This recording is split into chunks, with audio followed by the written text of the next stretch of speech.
in Anshul Bhagi, CEO of Camp K-12, which offers online coding classes for kids, is joining us. And Dr. Upasna Chadha, who is a psychologist, is also with us. So welcome, both of you.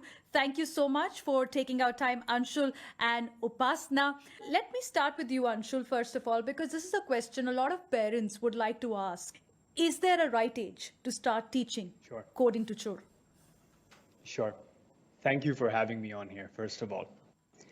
You know, I started coding myself at a pretty young age. And for a long time, for multiple decades now, I've believed that it's never too young to start coding. I think this conversation over the past few minutes has revolved around coding as a language. And if you believe coding is a language, then I think we ought to look at it in the same way we look at other languages, like spoken languages, like English. And I think parents don't ask that question, hey, is my child too young to learn English? If you genuinely believe that learning coding changes the way you think and gives you logical foundations that you can use in other fields, for example, in how you structure an argument, how you write an essay, if the same logical building blocks can be useful in so many different fields, and if it can indeed be seen as a language, then I don't think one is too young to learn coding. So you asked me about our company. Camp K-12 has been teaching kids to code for about 11 years now. And we, since the very early days, have started with children as young as grade 1. So grade 1 would be 6 years? Grade 6 1 would years be old? 5 sometimes Five. 6, different age groups. All right. So grade Yeah. 1 would be 5 to 6 years old. Upasna, in your opinion, is that age too young for children to learn coding? And especially those who may not be able to be so tech savvy as Vikrant or Shivansha. So, if coding is being learned as a language for a 5-year-old, 6-year-old, can they learn it? Absolutely, they can. If it's a language, they can really pick it up. Like you just asked the gap. And when you said that people are not very tech savvy, I was just, a while ago listening to Shivan talking, and I was also listening to Vikrant talking. And when they were talking about these codes that they're apps that they've made and the languages that they know, I myself was so fascinated. I was like, wow. And this is a similar wow factor that really drives us into learning or, enrolling our child into learning something which can take our child really ahead of things. But the gap, yes. If I am not tech savvy, if I am not sure what's happening with my child, it can get tricky. But if as a parent, you're picking up this as something that you want to foreclose your child's career option as, that, but okay, he'll become a coder or he'll become an engineer When or he a grows computer up, he'll scientist, become you are foreclosing. an engineer or a Yeah, coder, yes. Yeah, if you're foreclosing that career for him, it's too early to do that right now. Okay. I think by the time the child is cognitively developed and is socially, morally developed, he can make his own choices by that time while he's actually exploring his identity. That comes around the age of adolescence when the child is actually now starting to understand his own beliefs, his own identity. Okay. And really start reasoning at that point in time. So one thing that parents need to be aware of it is that you're not foreclosing it as a career option for your child. He's learning it only as a hobby. Well, Pallavi also talked about how she has sort of tried to balance the screen time for her child, Vikrant, and she ensures that he also has some outdoor activity.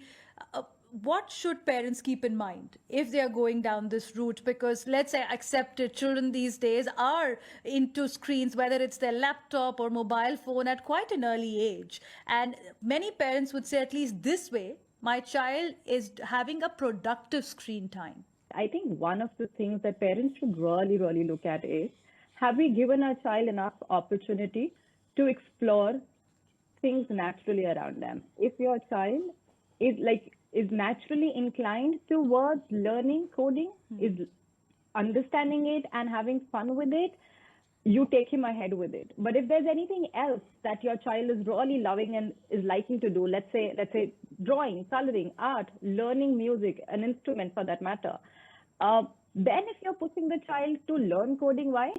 Maybe then that's not a great choice. I'll tell you something. This aspect, I also got to know it through these younger kids only. FOMO, right? Fear of missing out. That, my child has to get into it, otherwise he'll be left behind.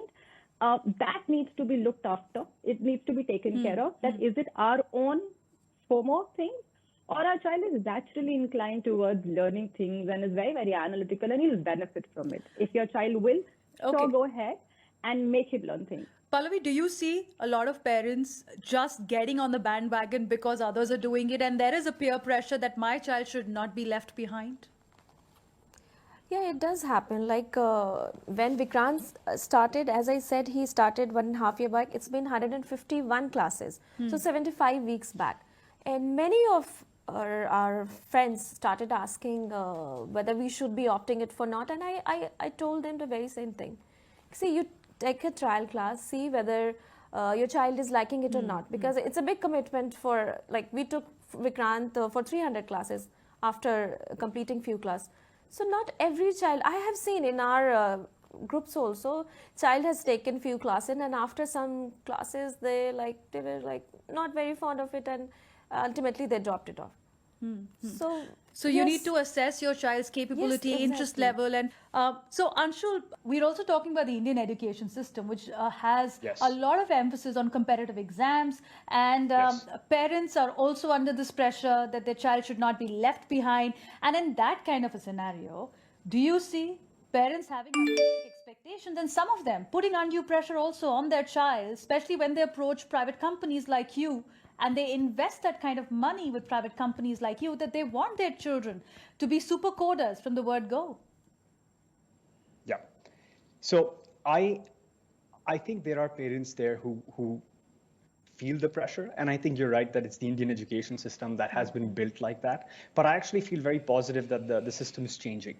And I think that the old way of assessing a child, which you would do based on marks on very standardized exams, is evolving. And over the last 10 years, I've seen tremendous development in this space as well. For example, today, I think the new norm is moving towards coding as like a daily habit rather than as an assessment, rather than as a competitive thing you do only because others do it. We have the NEP policy, which is asking for coding to be added to all school curricula with the goal of making kids in school, kids like the ones we're meeting today, be immediately job ready and employable without having to go through a rat race, which is competitive, but almost as a default system. And so I feel quite optimistic about this. I think whatever parents experience right now, it's our job to really educate parents on what this skill set is, a language of the future. You're quite optimistic about the National Education Policy, or the NEP, which is introducing coding. In fact, the Central Board of Secondary Education has partnered with Microsoft to introduce coding from the next academic year from classes 6 to 12. So, Upasana, so the question then is, should it be voluntary or should it be mandatory in schools?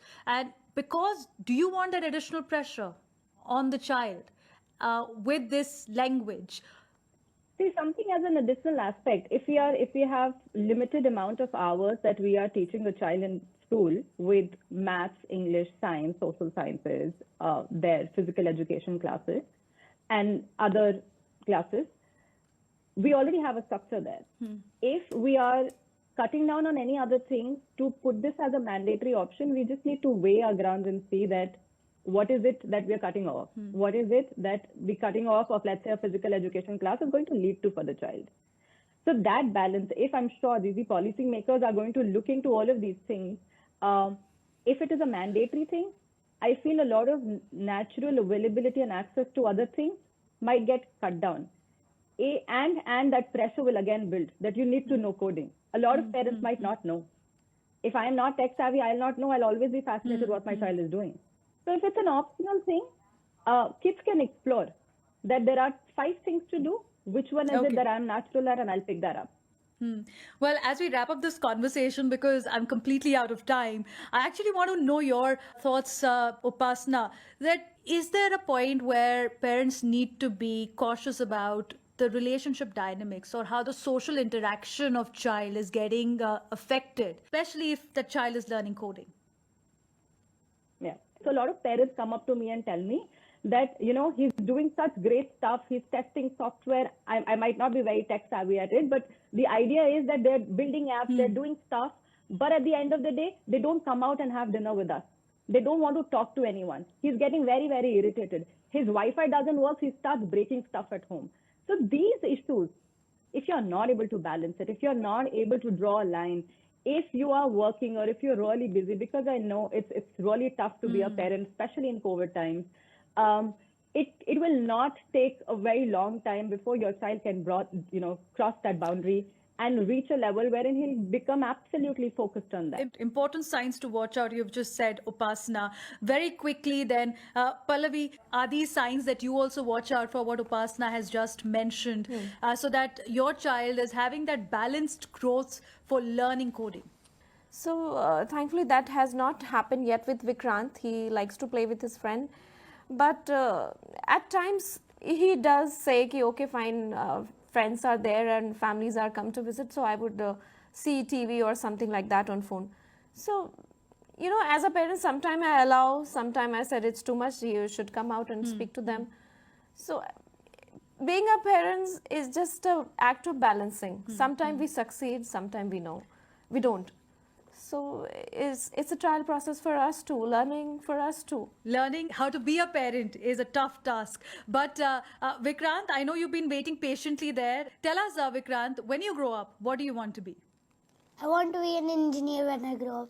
An engineer when you grow up. And well, you're on the right path. On that note, thank you so much everyone for joining us. As we've discussed that there is no right age to learn coding. It could be as young as 5 years old, but as Upasana just mentioned, adolescence perhaps is a time when a child could decide on where to take the career in coding further, and parenting, just like coding, is a tough task. Thank you so much, everyone, for joining us. Thank you.